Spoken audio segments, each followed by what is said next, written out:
మన అందరం కొద్దిగా కష్టం అనిపించినా, కొద్దిగా ఇబ్బంది అనిపించినా వాటిలలో కొద్దిగా సర్దుకొని మన ఊరు, మన ప్రాంతము, మన యొక్క గ్రామం అని ప్రతి ఒక్కరి మనసులో పెట్టుకుని, ప్రతి ఒక్కరి మంచి చెడు గురించి ఆలోచన చేసుకుని, ప్రతి ఒక్కరు కూడా ఒక మంచి మార్గంలో పోయే విధంగా మనము ఒక మార్గదర్శకులుగా ఉందామని మీ అందరికీ సవినయంగా మనవి చేసుకుంటూ, ఈ ప్రభుత్వం మీ ప్రభుత్వం, మీకోసం ఏదైనా చేసేదానికి సిద్ధంగా ఉన్న ప్రభుత్వం, మీకోసం ఆహర్నిశలు కష్టపడి ఏ పైన సాధించి పెట్టేదానికి సిద్ధంగా ఉన్నటువంటి ప్రభుత్వం.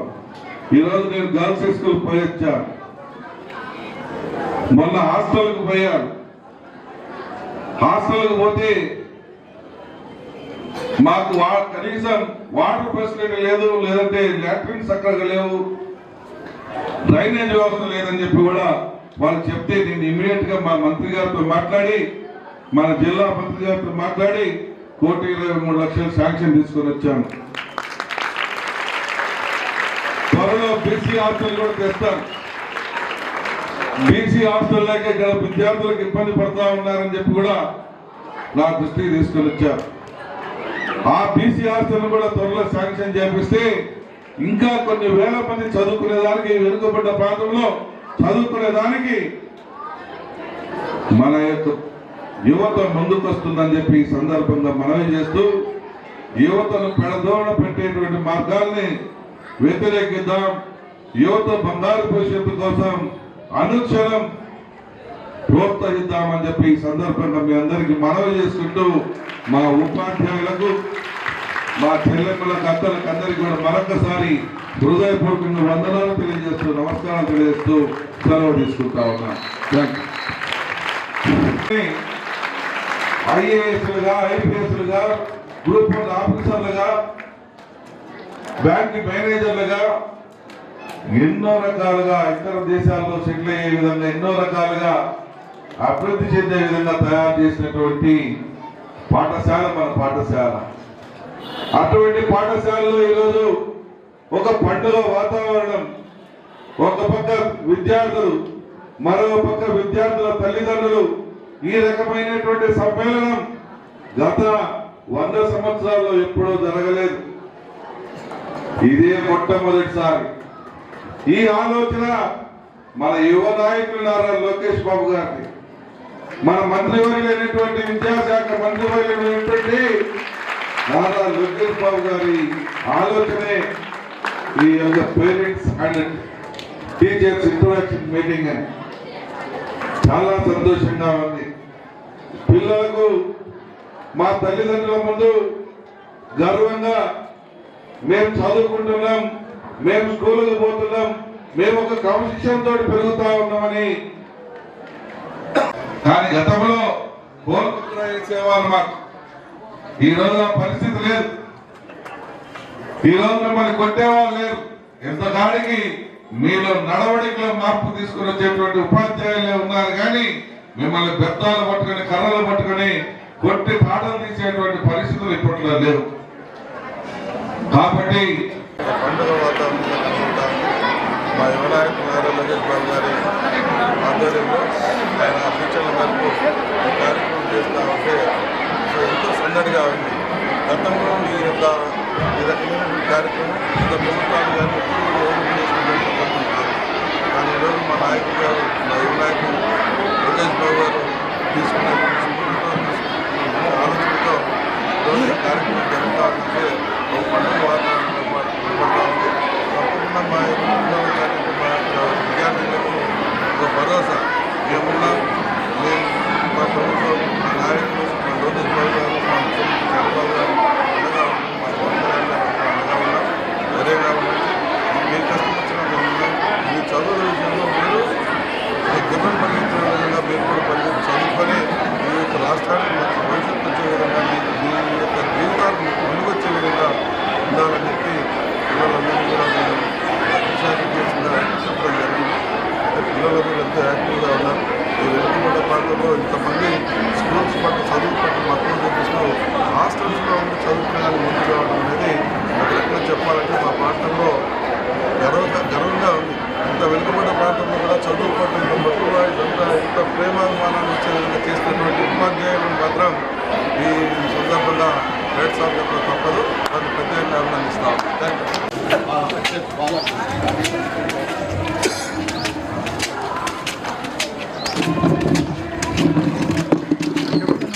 ఆడికే వస్తారు లాస్ట్ అంతే. నాకు నష్టపరిహారం కూడా వస్తుంది సార్.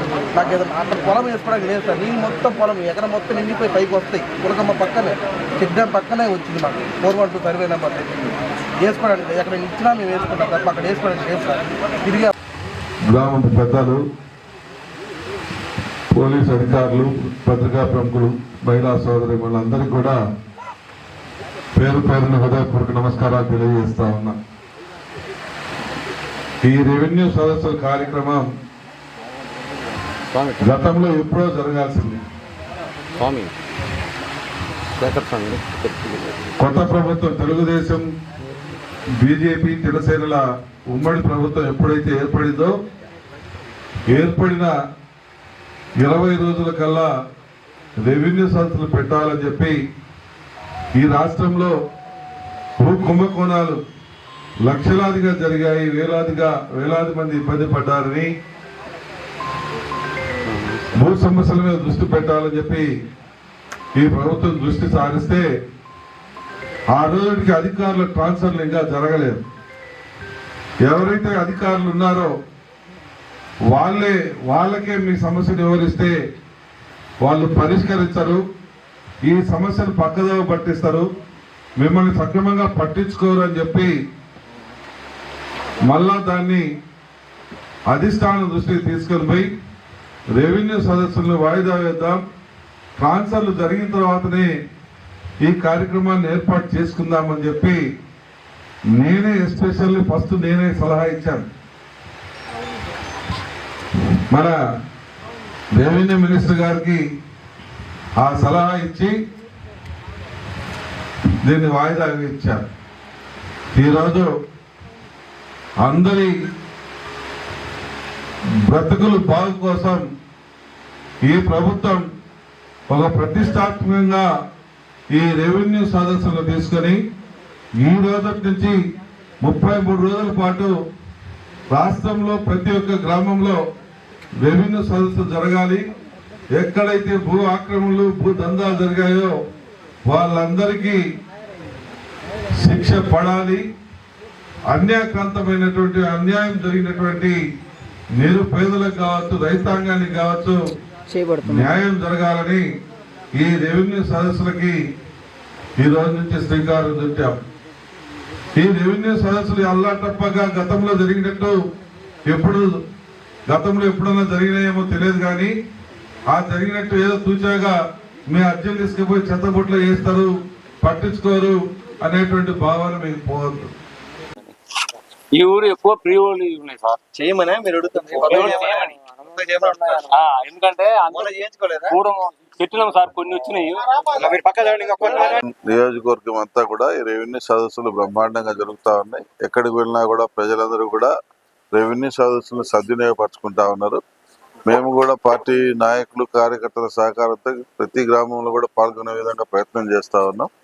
ఈరోజు మార్కాపురం మండలం కోరవేములపాడు గ్రామంలో ఈ రెవెన్యూ సదస్సు కార్యక్రమం జరుగుతూ ఉంది. ఈ కార్యక్రమంలో ప్రజలందరికీ ఒకటే విజ్ఞప్తి చేస్తూ ఉన్నాం. ఏదైతే గత 5 సంవత్సరాలు అనేక ఇబ్బందులు ఎదుర్కొన్న ప్రజలు ఈ దుర్మార్గ ప్రభుత్వానికి అణిచివేయబడ్డారో, ఈ దుర్మార్గ ప్రభుత్వంలో తిరిగి మళ్ళా ప్రజలందరూ కూడా తిరిగి లేచే విధంగా ఎవరైతే పొలాలు, ఎవరైతే స్థలాలు, ఎవరైతే ఇల్లు ఇటువంటి ఆక్రమణలు చేసుకున్నారో వాళ్ళందరికీ గుణపాఠం చెప్పే విధంగా ఈ రెవెన్యూ సదస్సులను ఏర్పాటు చేశాం. ఒక ప్రత్యేక చట్టాన్ని కూడా తీసుకొని వచ్చాం, ల్యాండ్ గ్రాబింగ్ యాక్ట్. ఈ ల్యాండ్ గ్రాబింగ్ యాక్ట్ ద్వారా ఎవడైనా సరే అవతలి వాడి పొలం కబ్జా చేయాలన్నా కూడా వాడు వెన్నులో చలిపుట్టే విధంగా చట్టాలను రూపొందించడం జరిగింది. ఈ ల్యాండ్ గ్రాబింగ్ యాక్ట్ ద్వారా ఈ గత 5 సంవత్సరాల్లో ప్రజల ఆస్తులు, ప్రజల యొక్క సొమ్ము కాజేయాలని ప్రయత్నించినటువంటి ప్రతి ఒక్కరికి కూడా ఈ ల్యాండ్ గ్రాబింగ్ యాక్ట్ వర్తిస్తుంది. అటువంటి వాళ్ళందరూ కూడా శిక్షార్హులు అవుతారు. తప్పకుండా ఈ ప్రభుత్వంలో ప్రజల పక్షాన ఉండి, ప్రజలకు అందుబాటులో ఉండి, ప్రజల పక్షాన పోరాడుతూ గత ప్రభుత్వంలో వాళ్ళు చేసిన తప్పిదాలన్నింటినీ కూడా అధికారుల దృష్టికి తీసుకుని వచ్చి వాళ్ళని దోషులుగా నిలబెట్టి ప్రజల చేత చెంపదెబ్బేపించేదానికే ఈరోజు మేమందరం కంకణం కట్టుకున్నాం. ఎందుకంటే అంత దుర్మార్గమైనటువంటి పరిపాలన చూసిన పాపాన పోలేదు గత 50 సంవత్సరాల చరిత్రలో. అటువంటిది ఈరోజు వాళ్ళు ఇష్టం వచ్చినట్టు అధికారం ఇచ్చింది కదా అని చెప్పి ఇష్టం వచ్చినట్టు వాళ్ళు ప్రవర్తన చేసి ప్రజలు చీకి కొట్టుకునేటువంటి పరిస్థితి తీసుకొని వచ్చారు.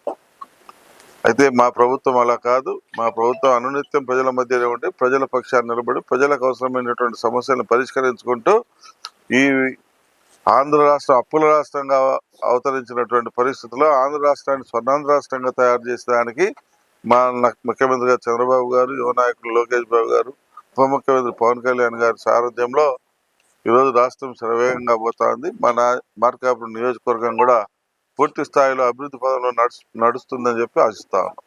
Thank you.